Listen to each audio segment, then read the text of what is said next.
An invasion, a liberation, an occupation. If you're French, you say n'allez là. That means don't go there. If you're Israeli, you say go there. If you're any other country, you say, I don't know, I want to help America. I don't know what to decide. If I could deal with these starving people in my country, I'd love to get on your side. The people that are against it say Iraq has nothing to do with Al-Qaeda. But even if Saddam Hussein wasn't directly involved in 9/11, you know that son of a bitch laughed when he heard about it.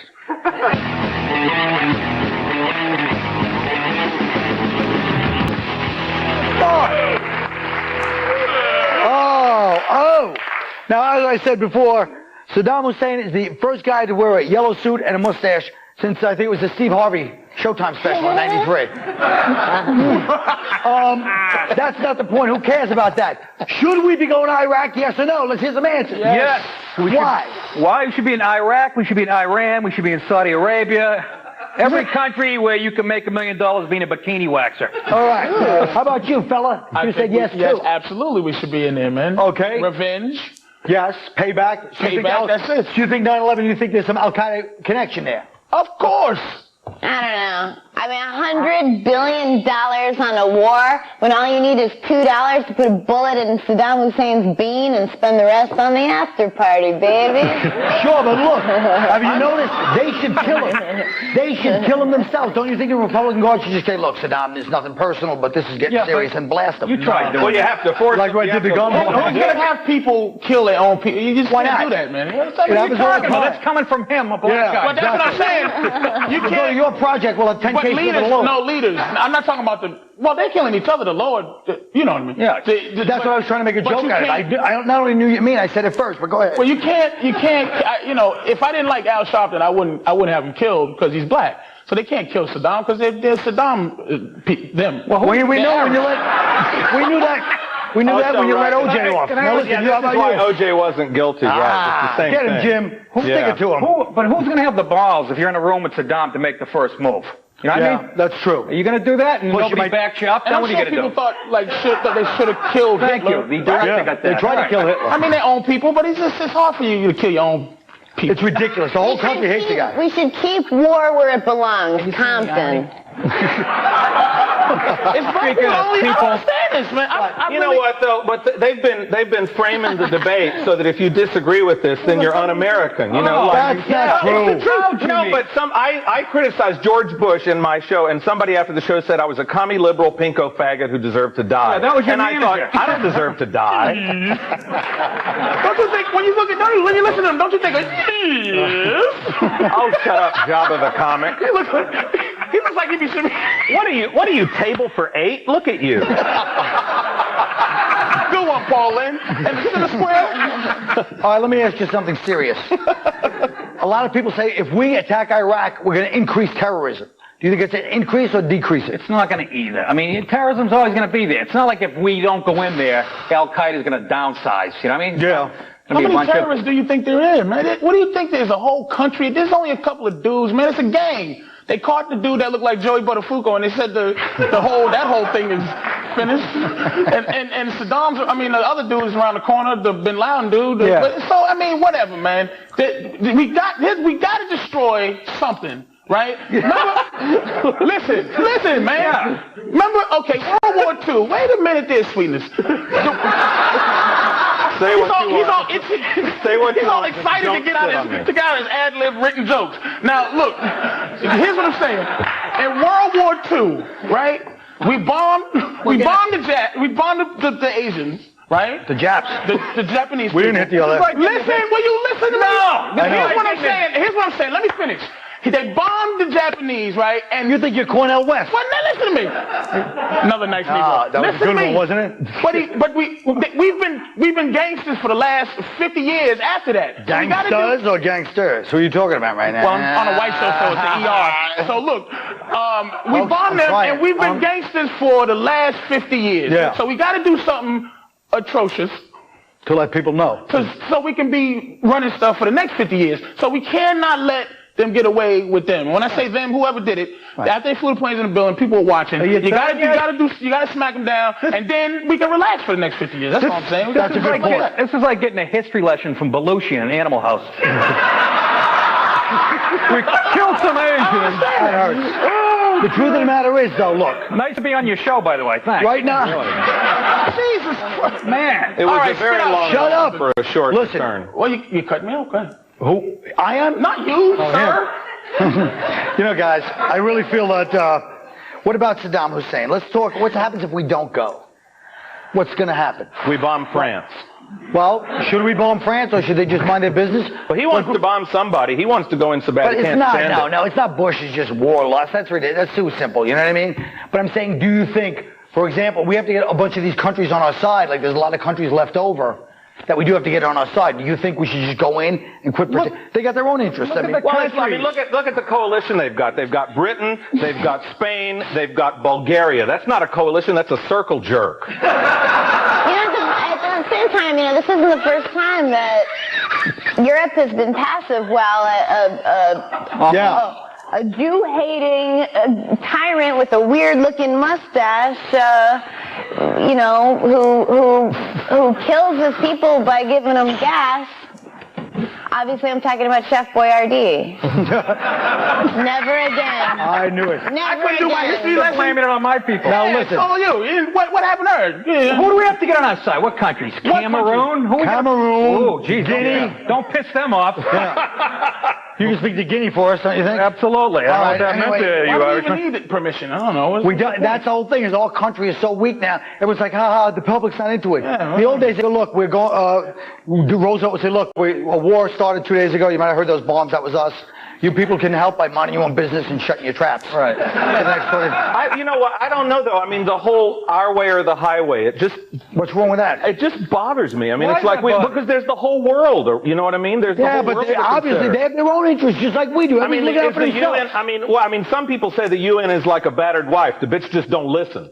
You know what I mean? So, I mean, are we going to have to pay attention to it, or what are we going to do? I mean, are we totally alone? All right, let me tell you something. First of all, Who said that? Ike Turner? what's that? Oh, let me tell you one thing. I don't want this to turn into some anti-Arab versus America thing, okay? That's why we say evildoers, because we want to keep it vague. That's the politically correct way to say evildoers, just people that do evil. But I don't like people burning American flags over there. You want to start that with us? All right, listen. Next time I see American flag burn on TV, I got a picture of Casey Kasem. I'll burn it right here. Casey, yeah, he's Middle Eastern, that's right. And it's not nice to throw scurrilous remarks around, but this son of a bitch is in it up to his ears. And I have proof, documented proof in my office. I'm going to bring it down. Casey, listen. Oh, he's an Arab. Now listen, Casey. If you're listening, I'd like you to come down to 26 Federal Plaza. No one's going to do anything to you. We just want to re-register you. All right, we'll be right back.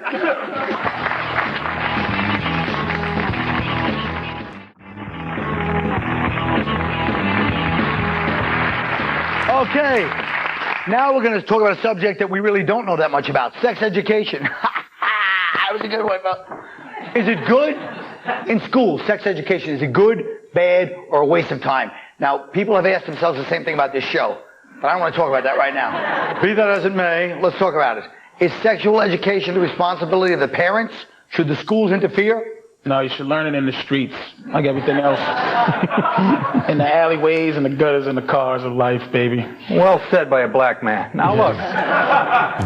The streets really have a bad rap. Will you stop? Yeah. No, good. No, I was just adding to this. Pointing to them. Yes.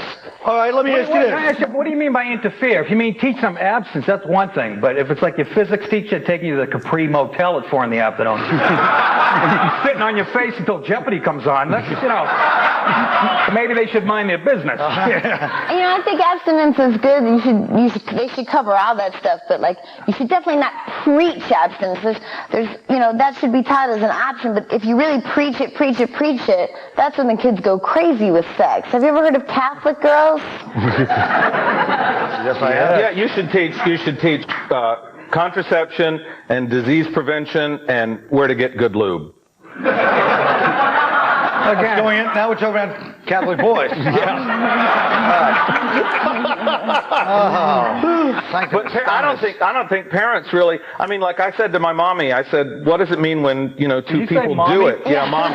When I was that big, I said, "What does it mean when two people do it?" And she said, "It means the macaroni and cheese is almost ready." I mean, they don't know what to say, I think that's a pretty good metaphor, actually. There you go. What about this? Okay. In England, this is a good statistic, and you're an English expert. Yes. Over 100,000 kids under the age of 16 are in a program encouraging them to experiment with oral sex instead of intercourse. Should we try that here? The only thing, it's England you're talking about? Yeah. The only thing oral they should be encouraging is hygiene. I mean, you ever see a chick's teeth from Liverpool? Looks like the rough at Augusta National.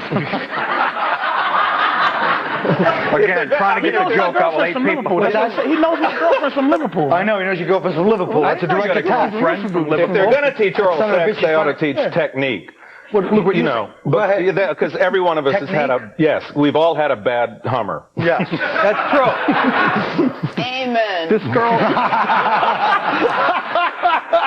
I forgot. Let me tell you, if parents, when you say learn it in the streets, I'll tell you a true story. Maybe this will spark something. When I was like 10, this is the greatest thing of all time.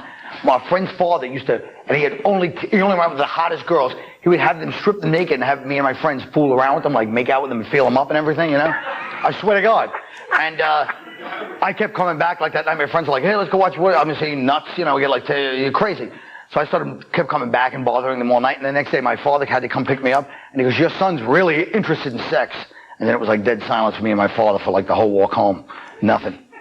So, I mean, now do you think that was... moving. Thank you. I'm crying inside. Thank you, Jim. Maybe you can get me one of those Lucille Lortel downtown theaters of yours. Do a quick one-man show at Barrow Street, you son of a bitch. Now look.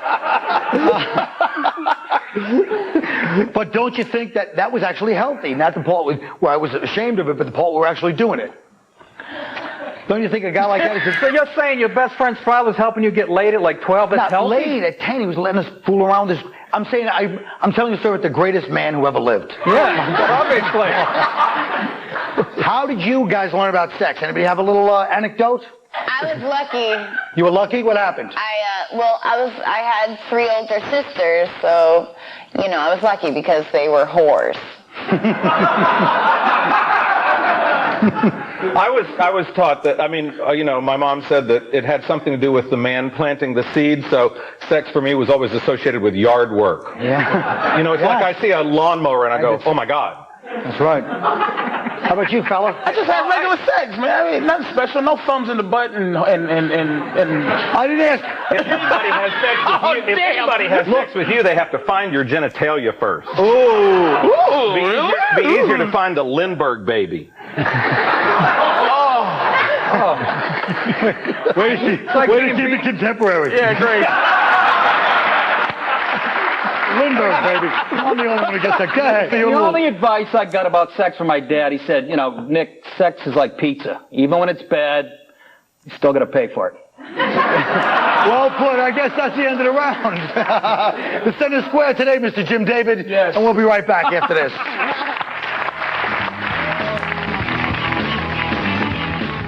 Oh. Thank you. There's been a lot of negative press about Armageddon.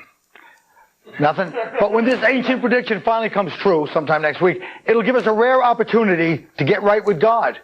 You know, you might be meeting God sooner than you thought. So, since none of us really knows which God's going to be waiting for us, you better be prepared for all of them.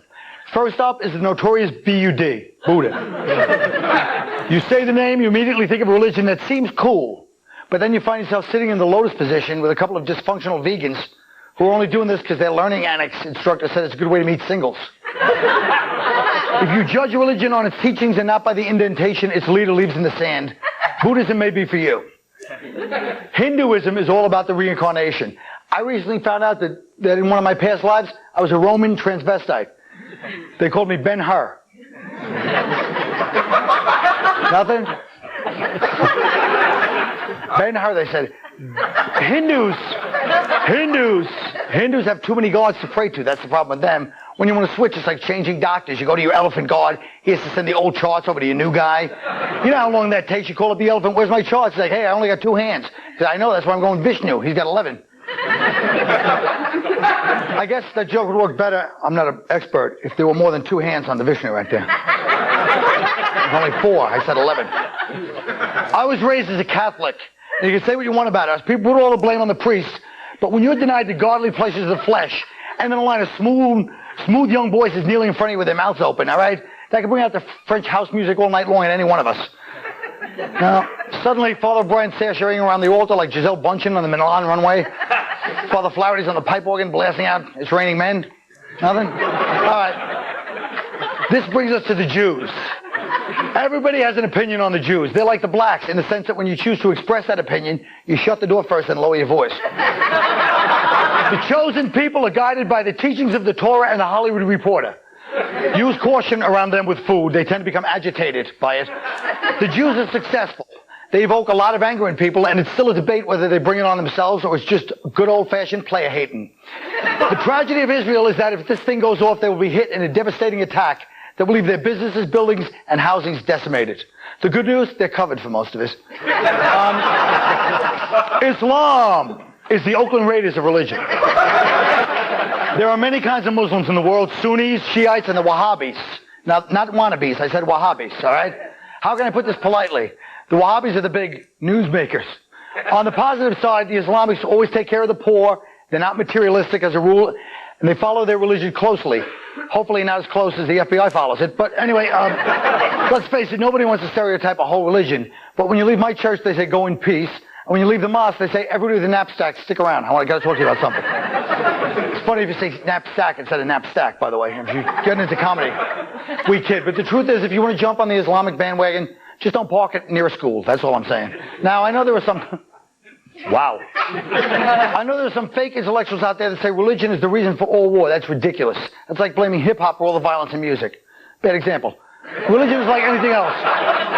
Religion is corruptible like anybody else. In fact, like me, I'm corruptible. So send me $20 to the show, and if I die first, I'll put in a good word with you, with whoever's in charge. Thou shalt not change the channel, or I shall smite thee.